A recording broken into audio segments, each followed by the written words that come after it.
আসসালামু আলাইকুম গাইস, সবাই কেমন আছেন? বেশ কিছুদিন পর আমি নিজের তৈরি একটা ভিডিও করলাম আর কি। যাই হোক, তো আজকে অ্যাকচুয়ালি ছিল হচ্ছে 21শে ফেব্রুয়ারি। তো আমার সকাল থেকে স্কুলে যাওয়ার কোনো প্ল্যানিংই ছিল না, মানে স্কুলে যাওয়ার, কারণ আজকে ফ্রাইডে। আমার ইচ্ছা ছিল যে আমি ঘুমাই ঘুমাই কাটাই দিব। তো আমার বাসা থেকে দেখা যাইতেছিল যে আপনার স্কুলের, এমনকি এই এলাকার সব স্কুলের স্টুডেন্টরা এসে হাজির হয়ে গেছে এবং সবাই হচ্ছে শহীদ মিনারে ফুল নিয়ে যাইতেছে। তো ওইটা দেখা আমি আজকে আমার একটা ভিন্ন রকম এক্সপিরিয়েন্স শেয়ার করতেছি। সেটা হচ্ছে আমি স্যালারের উপর কোনো রকম শাড়ি পইরা, ব্ল্যাক কালারের একটা শাড়ি পইরা, দেন আমি একটা ড্রেস পরে এনে তাড়াতাড়ি করে গেছি, যাই হচ্ছে ওইখানে ফুল টুল দিয়ে শহীদ মিনারে দিয়ে চলে আসছি। তারপর স্কুলে আসছি, এখানে আমাদেরকে স্কুলে একটা করে কেক দিছে খাইতে। আর এখানে টিচার্স রুমে সব টিচার্সরা মজা করতেছিল, সবাই একটু গান গাওয়াগাই করতেছিল যে যে পারে। সেখানে আমিও একটা গান গাইছিলাম, আর স্যাররাও খুব মজা করতেছিল, এই যে পার্টি করতেছিল।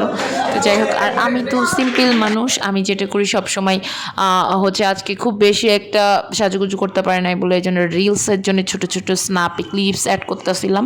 বাই দ্য ওয়ে, তারপর হচ্ছে স্কুলের একটা কাজে বের হয়ে পড়ছিলাম। সেখানে আমাদের স্যার ট্রিট দিল, সবজি রোল খাওয়ালো, খাইলাম। সেখান থেকে গেলাম একটা স্টুডেন্টের বাসায়। স্টুডেন্ট খুব সুন্দর একটা বিস্কিট চা খাইতে দিছিল, ওইটা মজা করে খাইছিলাম। দেন বাসায় আসার সময় দেখা হয়ে গেল কিছু ফুল গাছের সঙ্গে। আর ফুল গাছগুলো কেনার জন্য আমি অনেক বাহানা করতেছিল, টাকা না থাকার শর্তে কিনতে পারি না। এই ছিল 21শে ফেব্রুয়ারি ব্লগ। কেমন লাগলো ভিডিও?